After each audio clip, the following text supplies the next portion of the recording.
Hey D&D fam, I'm Quick. And I'm Lee, and you're listening to Divas and Ducats. So what is a diva? I think divas get a bad rep, but to me, diva is all about the attitude. As for ducats, it's your finances, your assets, Skrilla, guap, your coin. We're talking all things with the potential to affect your pockets. And while we're attorneys by trade, we are divas by choice. Divas and Ducats is for edutainment purposes. Y'all, we are not Series 511 or 703 professionals. This does not create a financial advisor or attorney-client relationship. The views expressed here are solely our opinions and the opinions of our guests. It's just our opinions, y'all. Okay, divas, let's talk ducats.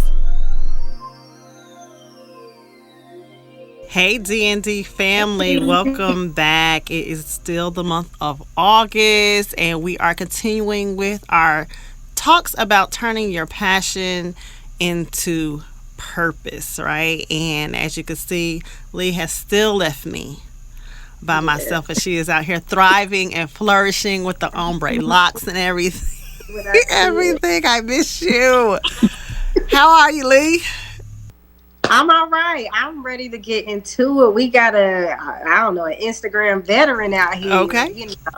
Out here doing this thing that went from Charlotte to LA. Mm-hmm. So, we had to sit down and get a little time with him to talk about the topic because I think he is really walking the walk and turning his passion into purpose. And I think a lot of people pre-pandemic, but especially post-pandemic, wanted to figure out a way to monetize things that they were interested in or get outside that 9-to-5 box. So we wanted to bring some people in who are doing just that and kind of hear from them and about their process. Yes, so we wanted to welcome Richard today of the Canon Goes Boom. Boom.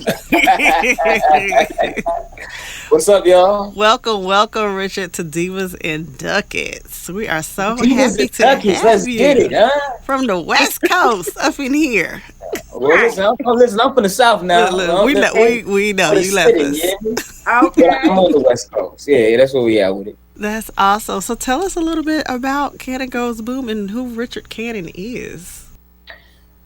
Well, that's a broad question. So much to say. Seriously. Richard Cannon is just a guy chasing a dream. I got a dollar in a dream. I was born and raised in Charlotte, North Carolina. And then when I was 24 years old, I moved to California to really pursue this film industry. Mm-hmm. So what I do is I'm a content creator and an editor, but being an editor came from being a content creator. I've been making videos since 2011, 2012. Mm-hmm. Yeah. So it's been a journey, but we're here. That is so awesome.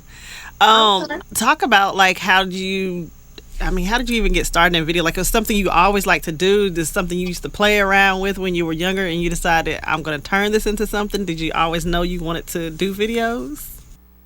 I didn't know I wanted to do videos. Honestly, when I was 10 years old, I wanted to work for, I'm about to say Toy Story, but no, I wanted to work for Toys R Us. Okay. Because I really enjoyed playing with toys growing up. I had action figures and I would spend hours playing with those. So I always liked to narrate a story. I always knew where a story was going. I didn't know that was going to lead to me making my own stories about my own life scenarios I've been through. But how I got started making videos was my cousin Wesley. He stayed next door to me, and every day after school, in high school, I would go over there and we play 2K on Xbox or whatever. And one day I went over there to play some 2K, and he was like, hold on, let me show you something. He had just got a Mac computer. I didn't know anything about Mac at the time. Like I said, it's 2011, 2012. They were starting to get a real name at that point. And he was like, yo, let me show you this video. He made this love video for his girlfriend. And I thought it was the best thing ever. I was like, wow, you made that? What? You did that? He was like, yeah, man, I just mixed all the pictures. He was on iMovie. He taught himself iMovie. And I had a girlfriend at the time. And I was like, man, I gotta do something special for her. And I mean, actually, she wasn't my girlfriend. She ended up being my girlfriend after I made a video for her. Okay, so she ended up being my girlfriend after I made the video for her. And it was basically expressing my love to her. And that was the first video I ever made, ever. And then I was like, wow, this I can put my thoughts on screen and get a whole woman. She was a good one. Oh, she was a good one. Yeah, but yeah, that was the origin. It was really just, my cousin, he made a love video. I was like, oh, that's cool. I want to do that for a girl I care about, and that was the first video I made. And yeah, that's how it all started. So talk about how that became then, like what. Obviously, LA is big in terms of like film, television, all of that. There's certain, I guess, markets for it, right? And Charlotte just ain't one of them. So what kind of prompted your move to LA, and how did you prepare to take such a giant step, like literally across the country? Yeah. Well, I was able to move because I was reading this book by Steve Harvey, and I think it's called Jump. And he was just like, at some point in your life, you gotta take that jump. And yeah, you're gonna, on the way down, you're gonna hit, the mountain, and then you're gonna come up on some obstacles that are hard to overcome. But if you keep going that route, eventually, you'll be able to pull your parachute and it will open, but you have to jump first. And so that one really like pushed me in that direction to go. And then you're talking to my father, he was like, hey man, go ahead, do your thing. I always wanted to live in LA. I had some family out here. And I always thought LA was a cool place to live. Well, that definitely made it easier having family out there.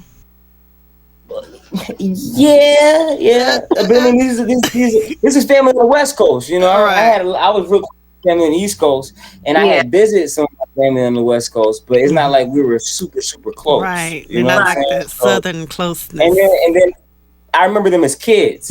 I didn't know them as adults. Right. This is different. Okay. So, the jump helped, and I just knew this is where the industry was, and I knew I needed to be out here to make something happen.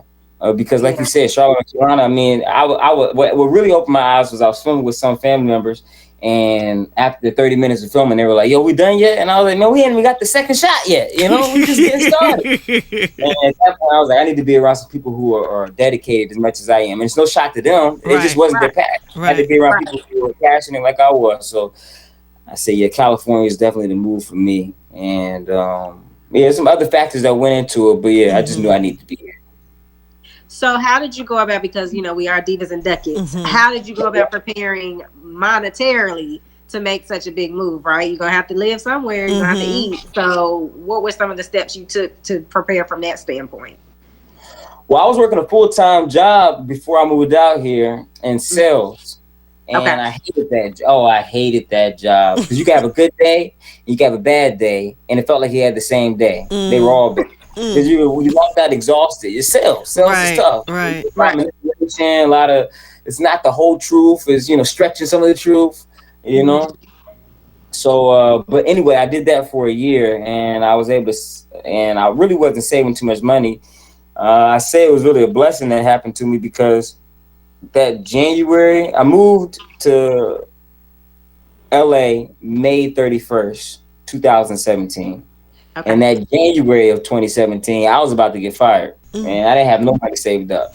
But in February, after almost about to lose my job, I had a miraculous recovery, and I became the top agent. I was the number one salesman, and I was able to, at that time, save for like 2-3 months, $10,000, and I shipped my car out here. Subleased at my homie's spot. One of my old roommates, Emmanuel, who still lives in LA. He lives with his girl now.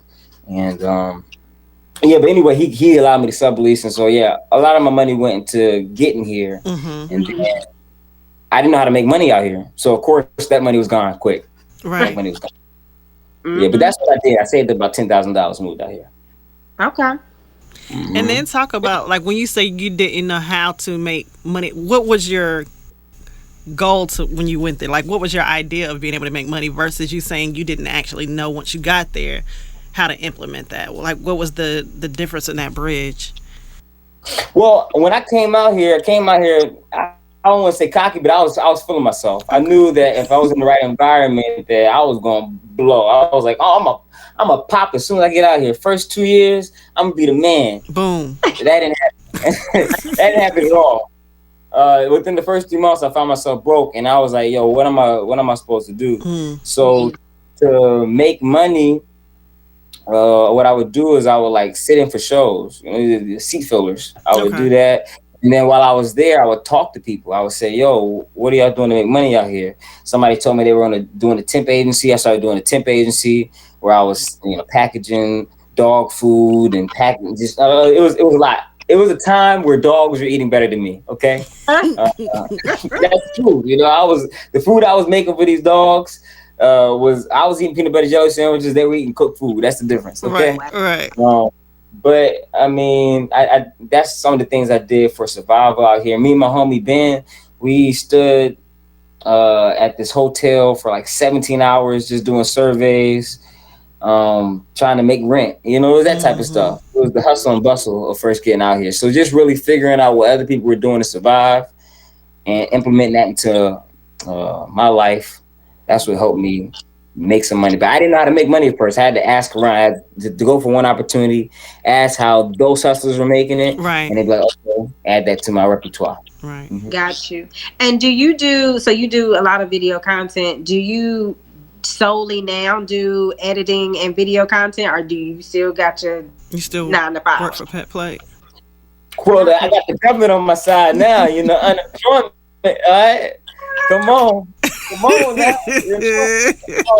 Listen, that extra stream.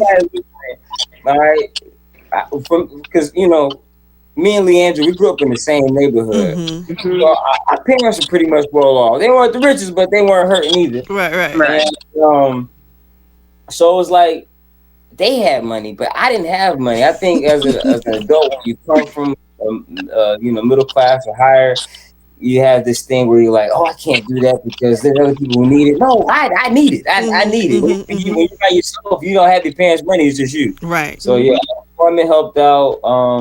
Food stamps helped out, and because I was making my content so consistently, people were able to see, oh, he has editing abilities too, and so that's how I started the editing job. So I do the editing when I can, and or not when I can. When the opportunities come, I edit, and then sometimes for my content creation, I'm able to bring in some money from that too. So, but unemployment, I definitely during the pandemic, man. It allowed me to breathe and allowed me to create more. Right. And there's no shame in it. Hey. Ain't no shame in my game. No.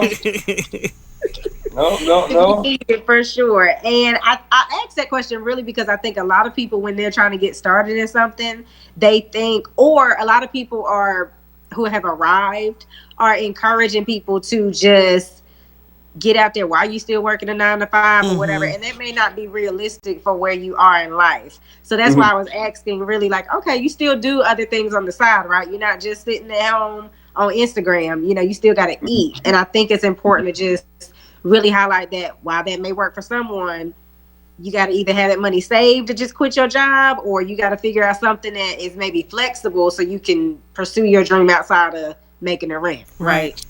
Oh yeah, not for certain. I mean, you gotta do what you gotta do to survive. At the same time, I tell people all the time, you are what you do, not what you say. So you can say you want to do something. A lot of people are talking, but you got to be about that walk for real. You got to, and it's all. And the main thing is, it's all gonna work itself out. A lot of people don't understand that aspect because they're like, oh, nobody has the answers. You ask God, you can go deep within yourself. Nobody has the answers. You just gotta do, and whatever you do, you will become. Something comes from something, nothing comes from nothing. That's the way I think about it. There Message now. That's a bar. Ain't it though? You are what you do, not what you say. No, for sure. Message. Yeah. I mean, but you are a lady, so when it comes down to dating, right? Oh, that's what I was thinking about. Guys, and the guys, they'll say, Everything. Well, they'll say a lot of stuff, right? Mm-hmm. Sell And they don't dreams. follow Yeah, with the sell a action, dream. right? Uh-huh. Right. So when you realize, yo, I'm not messing with that knucklehead no more. And that's how Hollywood is. Like, oh, if you just okay, everybody say they doing something, but who's actually doing something? If you're Right. not doing that, man, get out of here. Yeah, I don't like that. You know? Right. I mean, and that's real. And one of the things, because you are online, and that's just the trend that things are going to, is social media. Mm-hmm. Whatever your business is, you have to have a social media presence. But a Mm-hmm. lot of people look into like influence or get into maybe monetizing what they do. Are really concerned with building that follower,ship and making sure they have, the views or a lot of followers. So, like, how did you go about building your following? How would I go about building my following? Well, I gotta go a little back to the origin of when I started. I originally wanted to make videos being a motivational speaker. All right, because I was watching Eric Thomas after I had made that love video for my girlfriend at the time. I wanted to be inspiring because I saw this Eric Thomas video and it really changed. It was like, if you want to breathe as bad as you want to succeed, then Oh you be yeah, successful. he's That intense. one. Mm-hmm. So Yeah. he did. After I saw that one, I was like, oh man, his words, if they can impact me that way, I wonder if I could do the same for other people. Right. And so I started making inspirational videos. And I actually showed this to your brother, Langston, and Langston and Harrison. And I said, yo, honestly, tell me what y'all think about this. Because I thought, I thought it was pretty good. I watched it 100 times. And they just straight up told me, they were like, I mean, I like your message, but it's just not entertaining. Mm. And they broke it down. They were like, it's not you. Right. You know, we know Richard Cannon to be a funny guy, and you up here just being serious. It has none of your personality in there, and that really altered me in the right direction to believe and be more of myself on camera. Mm-hmm. I mean, that was some of the best advice I got, and it was some real hard advice to take because it basically told me my first 5-10 videos were boring, but I had potential. I just had to be myself, Right. and so it ended up once I started doing that. I became more confident in my material, my content I was putting out. I started making my YouTube. Like my YouTube started to become more funny based. It wasn't so much inspirational. And my old roommate Emmanuel Johnson, when I was in college, he called me because he was like, "Yo, man, you got some good stuff on YouTube." Now this is after Langston told me, be yourself. All right, cool. I'm going the right direction. He said, but the problem is you on YouTube. And nobody's on that right now. Everybody's on Vine. Yeah. I was like, man, I don't know if I could do Vine because Vine's 6.5 seconds. And I my content takes a little more time to develop. I'm a storyteller. Right. And he was like, well, that's cute and all, but you got to go to where the people are. So if Vine ain't working for you, then what about Instagram? They give you 15 seconds. That's more time. And I was like, all right, cool. I got on there and I just started that's when I started making that type of content. And even along then, when the first 5 videos I made on Instagram, I remember, I had a frat brother say to me, man, my 3rd video I put on Instagram, he said, man, take them 3rd grade projects down, man. You embarrassing us. Oh. People laugh and stuff. Oh man, I took it to heart. Right. I said, I bet. It didn't make me quit. It fueled me. And I said, I bet. And I remember after that, I just started going ham. I just started making, like, I was really believing in myself. I had nothing to lose. I had no following at the time. And I just started making content. And this one guy shared me.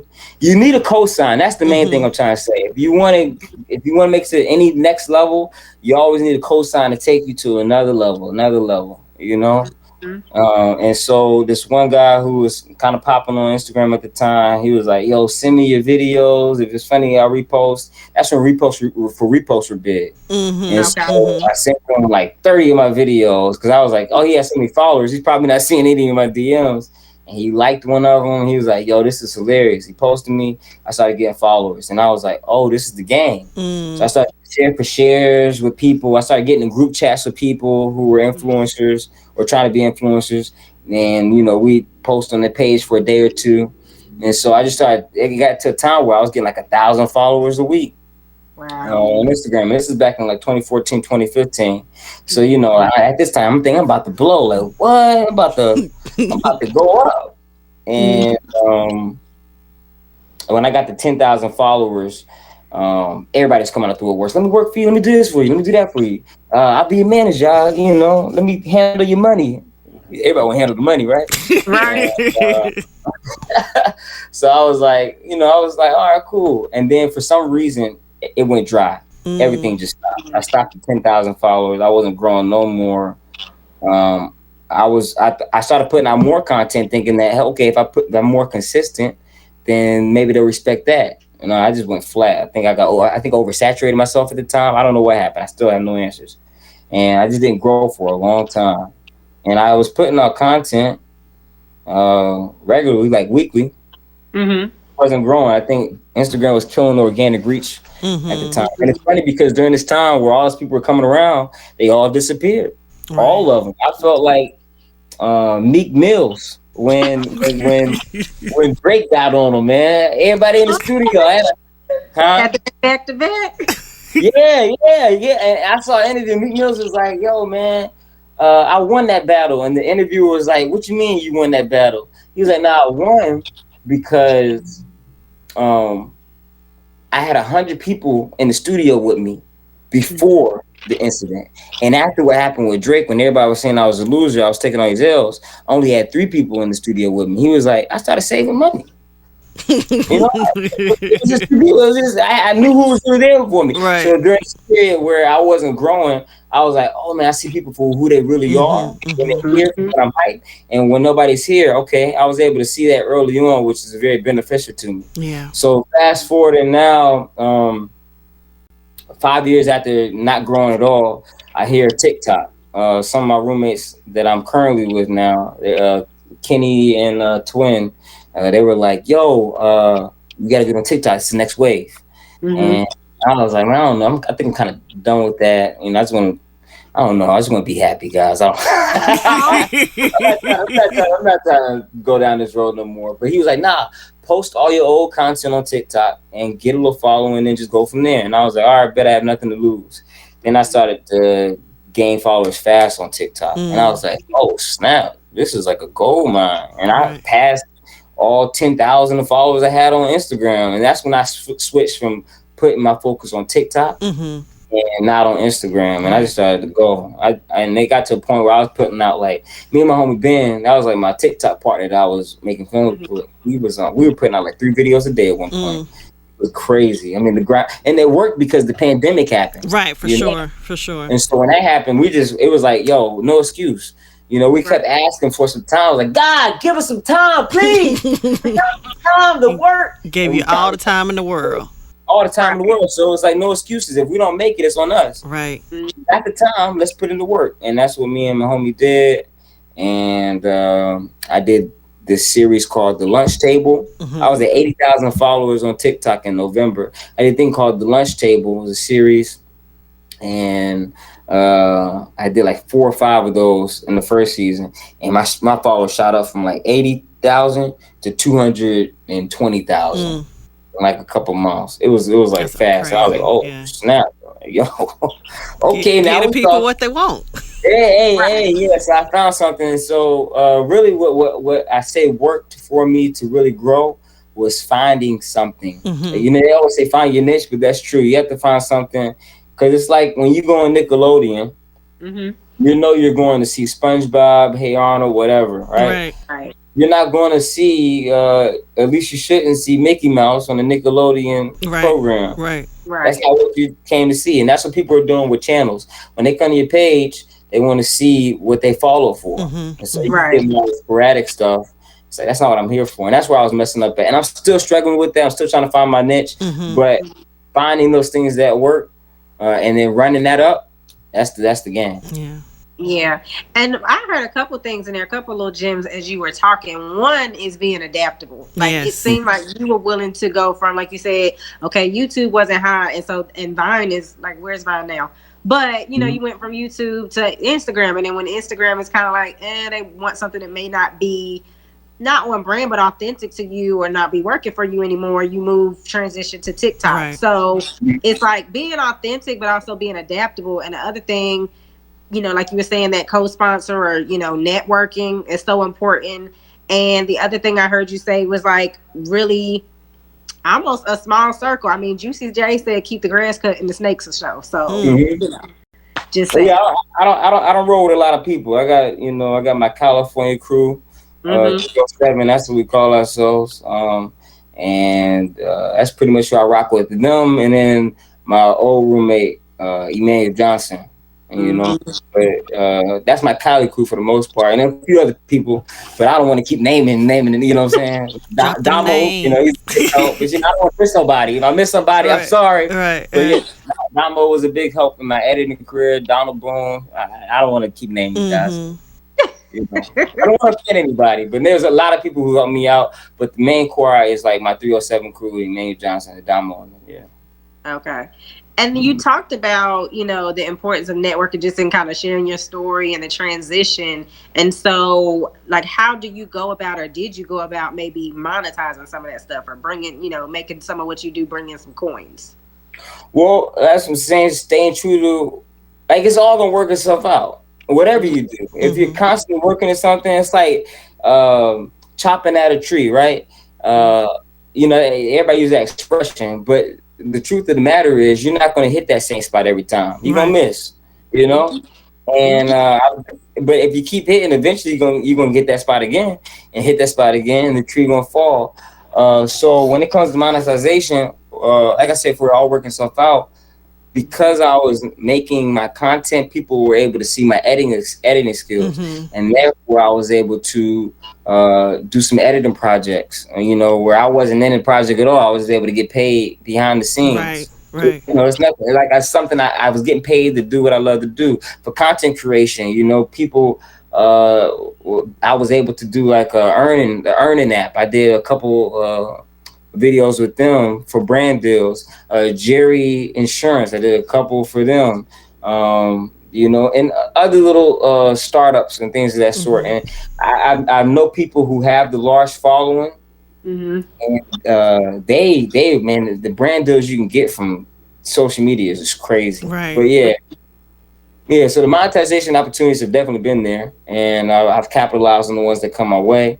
And you just take them as they come. You don't get too bent out of shape. Sometimes they're big, sometimes they're not, but you just go with it. And then also, whatever you will become. That's what I'm getting at. Yeah. You just keep looking at something's gonna open up. Sure. Whatever field you go down, something's gonna open up in that field as long as you keep going down that path. The only way you lose is if you quit. Right. Be consistent and keep at it. Yeah. And then also in talking about the financial component, can you talk about like the invest? Because obviously you do content, you make videos. Like talk about some of that initial investment into the equipment that you use. Because equipment is expensive. A lens is expensive. So like lenses are expensive. They are expensive. Fortunately for me, I mean, I was never the kid asking for school pictures. I never asked for that. Anything I asked my people for, it was like something I knew I needed. So for like birthdays, that's something my mama would hook me up with. She'd give me like a camera. Or when I graduated, she hooked me up with a camera. And then she had got a free phone for one of her jobs, but she wasn't really using it like that. She knew I filmed, so she gave me this iPhone 11. So I was fortunate to have my mama to look out for me in those aspects. Yeah. But it can get expensive in other areas other than just equipment, right? I think living in LA, chasing a dream itself, LA is a beast. Oh man, the prices are crazy. Gas is absurd, and that's really where the investment for me comes in. Just trying to survive out here with the prices that are out here in LA. As ducats, I love the fact that as a graduation gift, you got something that could make you ducats instead of these sporadic trips people like to take where they waste ducats for a few pictures. Listen, they want because I had the trip. I took a trip, so I'm talking about myself. Listen, with tips, you got to live a little bit though. I'm an advocate for that too. You got to just be all up on the grind. You're going because that's the thing that I want to talk about too. Yeah. Nobody who is successful talks about the burnout, and the burnout happens. And when the burnout comes, there's literally nothing you can do. Right. You have to just work through that situation. Like it's like a car that ain't got no gas. You ain't moving no more. Right. So you need to breathe. For sure. You need those vacations, and I think that's what's not talked about enough. I remember Steve Harvey had a bit where he talking about some sleep. You can't be sleeping and you broke. You need sleep to maneuver. Right. You got to take care of yourself along this journey. Pace yourself. Understand that it's truly a marathon. In the words of Nipsey Hussle, but it's a marathon, and it's not going to be a tomorrow success. So if you go on vacation, don't beat yourself up for it. Just know you got to get to work. Right. Yeah. Right. For sure. And I mean, depending on what you got going on, we can combine both of those. If you got little equipment and you're on that vacation, you might get to write it all. That's right. Hey, that Texas episode. Talk about it. Come on. That's Come for on. sure. Hey, listen, y'all can teach me more about that. So, listen, hit us up. We can consult. Right. well, listen, I'm with it. I always for background to the listeners, my younger brother and Richard were like thick as thieves. We were on the same street, so the antics were something else. Like literally one year, Richard's grandmother looked at my brother's schedule, and Richard's schedule was like, "Oh, good, y'all don't have no classes." So to see him in this Cannon Goes Boom, it's just like it's so funny to see. It's amazing to see. Now, Langston, that's my guy, man. He's a funny dude. I told him because he be in the gym like crazy. I said, man, when I really get an opportunity, man, I need some security, man. You the first person I'm calling, there you man. Go. I need some protection. Right. He doing the Suge Knight look, so you go on the some loyal protection. I know. Langston out here pulling trucks and stuff. Right. Hey, I'm telling you. I know. That's on his Instagram now. That's facts. It is. That's facts. There is evidence. So, outside of eating ramen, what are some of the other lessons or obstacles you learned along the way that you would, share with people who are just getting started? What you mean? Can you break that down for me a little bit more? So, you talked about the cost of living and kind of like, doing the surveys for rent. So obviously there was a financial obstacle, but maybe what were some of the other like frustrations or maybe mistakes and lessons you learned along the way? That's an interesting question. Let me see. I made a lot of mistakes, honestly. I mean, that's just part of the game too. I'm trying to think of anything off the top that I can. What mistakes I've made? I could say this. Everybody's out here for a purpose. LA is a transplant city, so people are out here with a motive. Right? And so don't get so caught up in you got your close people, but don't get so caught up in the hype of what everybody's talking about, because at the end of the day, people came here to feed their families. They came out here to achieve a goal and go back and feed their families. Right. So try not to take things personal and just staying focused is the main thing, because there's a lot to do out here. Or there's and then this is just speaking specifically in the geographic area that I live in. Right. But in chasing the dream, I think because that's what we're talking about, right? Chasing the dream, right? Right. Yeah. Right. And those obstacles or mistakes that they overdo with that. I mean, for guys, don't get so caught up in women. Stay focused, man. Out here for real, they go to the next thing popping. You can be popping one day and then somebody else got it. And I don't shame them for it. Shoot, if somebody was offering lobster and I'm offering peanut butter jelly sandwiches, where you gonna go? I'm gonna go get some lobster. I understand it. So really just stay focused. Know you came out here for a reason. Like my father always says, look at the big picture and keep that in focus. For real. That's the main thing. Focus, and consistency. And if you're trying to grow on social media, forget the numbers. You gotta believe in what you believe in. And then also, and this is where it gets believe in what you believe in, but also understand that you're trying to get people to share your content too. If you're trying to grow, Right. so you can't do something. You gotta make it shareable. What's the social currency? Why is somebody gonna put your video in a group chat? Why? You know, because it's like, it's like when you ask somebody to go out somewhere 3 times and they say no. Well, you're not gonna ask them a 4th time. Right. So if somebody keeps putting your videos in a group chat, anybody laugh, ain't nobody learn nothing from it, they gonna stop watching that video, and that person gonna lose credibility. So for the people who you want to share your stuff, give them a reason to have some credibility to share your stuff. You know, That's good. That's real. Yeah, believe in yourself, but also think about the share factor. Why would somebody share this?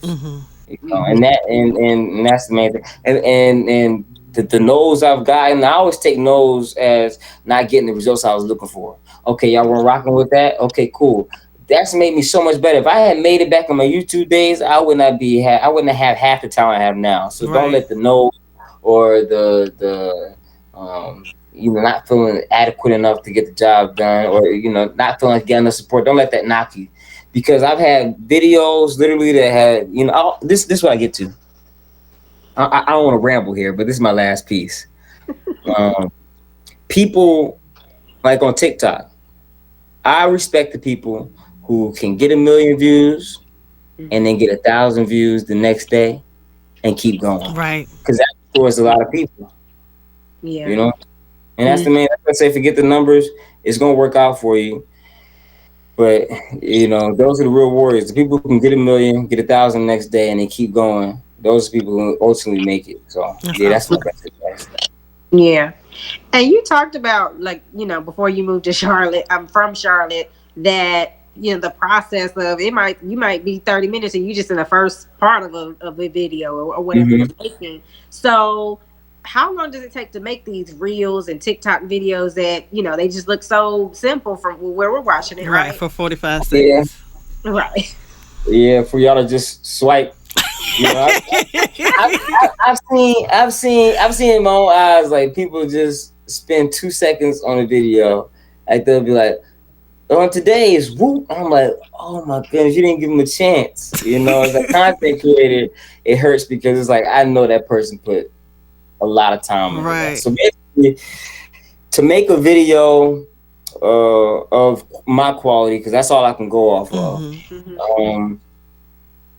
it might take me 30 minutes to 2 hours to shoot, depending on what I'm shooting, right? Really, I say on a regular 30 minutes to an hour, and then it might take me about 3 or 4 hours to edit. It'll be longer, but usually about 3 or 4 hours to edit, because what I'm doing is I'm watching it, like, before I put it out, before I export it, I'm watching it 100 times. Then after I export it, I'm watching it 100 times. And then when I upload it, I'm watching it 100 times.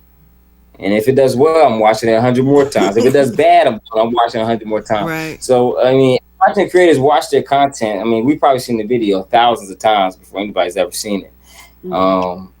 So, yeah, it takes about a 5-hour process for, y'all to just be like, next. That's gonna make me slow down now. Oh man, y'all, I see it all the time. And, but that's the game you're getting into. So you can't take it personally. You gotta understand that, okay, that person was rocking with it, and like I said, social currency. People support what's doing well. So sometimes you gotta let that video heat up, and then once it's doing well, somebody who skipped over before will then watch it again because they say, oh, it's got 20,000 likes. This must be good. Right. Or it's got 1,000 shares. It's got to be good. People need to see the numbers. People support numbers before they support talent. That's crazy, but it's the truth. And that's real. Even your closest friends, they're gonna support the numbers before they support the talent in the video. Yeah, I think Quick and I have said before that a hard lesson for some people to learn, regardless of what business they're in, is that your friends are not necessarily your customers or your clients. Not saying that they don't wish you well, but it's just, it might, for whatever reason, might not be for them, what have you. A lot of times it's people you don't even know that's like, yo, I really like it, so that just is what it is. And some of my biggest opportunities have come from, like, acquaintances that I hardly talk to, or strangers who have seen my work. because if you think about it, it's kind of hard for somebody to that you're close to give you an opportunity, because if they could have given you an opportunity, they would have done it a long time ago. Right. That's true. So, yeah. And then it's a lot that goes into it, but some people they like you when you start, and then when you start doing something, when you start doing well, they're like, "Whoa, I didn't think you're gonna do that well." The support is, envy, jealousy. That's a real thing. It is. It is. I mean, truth of the matter is, nobody wants their ex to do better than them, regardless, right? And that's how people perceive other people in general. Like, I don't want you doing better than me. But I mean, better can be subjective. It's all subjective, but we live in a subjective world. It's true. So you're doing your editing and your content. Are there any particular like platforms or apps that you recommend for those that are like working in your field or interested in the area you work in? TikTok is the wave right now. It's got the most organic reach that's out there, and it's obviously doing something, because it's revolutionizing the game. Because even Instagram, Snapchat, YouTube, everybody's changed their format to compete with TikTok. Right. We're doing something right, and I mean, it's a community where everybody can thrive. I don't think anybody has to be anybody else but themselves on TikTok, which is the beautiful thing. Is people who've blown up doing fishing videos, people who've blown up comedy, blown up dancing. People just thought it was a dancing app, but people are blowing up in all different sorts of ways on there. It's just it's a place where you can truly be yourself. And I can't remember what song it was, but I think it was like 4 p.m. in Calabasas with Drake, and he was like, my father gave me advice about Pop never sang like Mike, and Mike never rapped like Pop. You gotta be yourself, and that's gonna work out for you. But yeah, the app to get on right now is TikTok, and Instagram is changing, so for video purposes, so that might be something to get on to. But TikTok for certain. YouTube too. YouTube is if you can make it big on YouTube, your life is set. Okay, YouTube paid. All right, and you'll get a award, a plaque. Man, I've always wanted a YouTube plaque. Before anything I've ever wanted, I said I was gonna be a YouTube star. Back in 2011, that's what I told myself, I want to be a YouTube star, man. They're just like the new rappers. They can do whatever they want. That's right. Make whatever they want, make as much money as long as they bring in an audience. Yeah, YouTube is legit. You get on YouTube, you got it. So I have a more simple question. What is in the name? Cannon Goes Boom. How did it come about? Well, listen, it depends on who's talking, huh? Oh my god. Okay. No, the Cannon Goes Boom. Man, what do you want to know about it? Exactly. What is the boom? Where did it come from? Did you name it? Did someone else say it and it took? How did the name come about? Oh, how the name came about. Okay, so let's see. I was in ROTC, and I was doing pretty well in the program, but I knew I wanted to be more of a creative. Like I enjoyed the working out aspect of it, the camaraderie, but at the end of the day, I knew I woke up one day and it was time to go to PT, and I said, I'd rather be making my video right now. I'd rather be making a YouTube video than getting up going to PT. And it's not about getting up early. It's about what I'm doing with my time. And I was like, I can't be doing this. Ain't what I want to do with my life. So I wrote an email to everybody in the battalion, and I was saying, it was a big group email, and basically saying my resignation from the program. Like, I'm done. I'm not doing this no more. And I was about to say, something military-ish. And then I was like, man, if I'm going to go out like me, man. And I was just joking in my head. I was like, man, and the cannon goes boom. I'm out. And I laughed because that was the title, right? I was like, and the cannon goes boom, I'm out. And I was like, cannon go. Yeah, that's kind of catchy. And I sent that email that the cannon goes boom, and that's how that was created. And I just started running with it. I started saying it, and people they started being responsive to it. Like, oh, that's dope. Oh, the Yeah, it cannon go is. boom. And Right. it was like, then I started to use it with different expressions. I could use it with the ladies. Come on now, the cannon go boom. Come on, talk. Here we go. Here we go. Boom. Oh my So that's why I said it depends on who's asking. Right. But, That's no. a really That's cool how, that's birth story of that name. So I advise our D&D family that if you don't have another avenue already, please don't quit your job. The title. Don't do that. But it worked for Richard because it's for him. So Yeah, you got to go after your passion. Though. Everybody Right. got to go after your passion. You're not gonna be happy unless you're doing something you're passionate it's about. so true. That's for sure. Yeah. But you out here grinding too, and that's no, Yeah. that's no lie. Oh yeah, the grind is real, but I will say this because that's why it was kind of difficult for me to answer your question earlier on what are some of the struggles I went through. Because truth of the matter is, when you're going through something, you know every emotion, you know exactly how it feels. And if you caught me in the heat, like heartbroken, I could tell you everything. I could pour out my heart to you. You Right. caught me when I was on my last dollar. I could tell you how broke I was. But once you get past the situation, it gets a little bit more easier for you, and you kind of, you wear it as like a badge of honor. Like, man, I made it through that. But you don't keep looking at the tat on your back. You just know it's there. Right. Yeah, that's real. Well, Quick, you got anything else? I don't. I mean, for our D&D family, where can they find you? Oh, the Cannon Goes Boom on Instagram and maybe Facebook, who knows? But on TikTok, it's the Cannon Goes Boom 3. And the 3 at the end was just because that's my line number, and the Cannon Goes Boom was taken. Yeah. Oh, man. Yeah. 06 to the good bros, you know what I'm saying? Hey. I had to shout out, Yes, you Well, did. I hope you worked on trademarking it. Just want to put that out. What, did the Cannon Go Boom? Yeah. We can talk about that afterwards. Don't put that in the recording, though. You know what I'm saying? I don't want nobody taking my We can talk about that off the recording. All right, now, You but already yeah, got product out there, so you should be pretty good. You get a good old cease and desist. Right. okay, all right. Hey, listen. If I come against some legal trouble, I know who to call. Okay, we'll talk offline though. Come on now. Well, we want to thank Richard for being here, for dropping gems, from sharing his journey. Obviously, as you can see from both of our speakers that we've had on this topic, that it is not an overnight thing. It is a journey. It is a process. It is a slow grind. It is a marathon. So whatever you're doing, like, keep doing it. Consistency and focus seem to be the key words here. Yeah. And we want to thank you for being here. Thank you for having me. For real. Yes. Yeah. So we to really our appreciate D&D family, we don't have time today to get into your shenanigans, but if you have a question, comment, concern, something you want us to possibly read in an episode, divaadvice@gmail.com. You can follow us. We're on Instagram and Facebook, Divas and Ducats. Our website, same thing, www.divasandducats.com.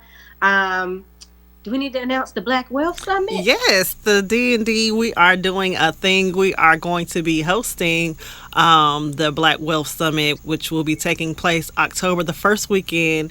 In October, we will have, or do have, a link in our bio. You can go to our link in our bio and purchase tickets if you would like to attend that event. Of course, it will be all about finances and how to, accumulate wealth, how to make sure if you have wealth, make sure it is protected, and all the things about finances. So we are super, super excited for that opportunity. And there will be a link in there. We are getting ready to work on a discount for you to be able to purchase those tickets. So head on over to our Instagram page, like she told you, on Facebook, on Divas and Ducats, and click on that link if you would like to purchase tickets. So, all right, y'all. In the meantime, in between time, have a great attitude. Bye, Richard. Y'all have a good one. Appreciate y'all. Bye. Thank you.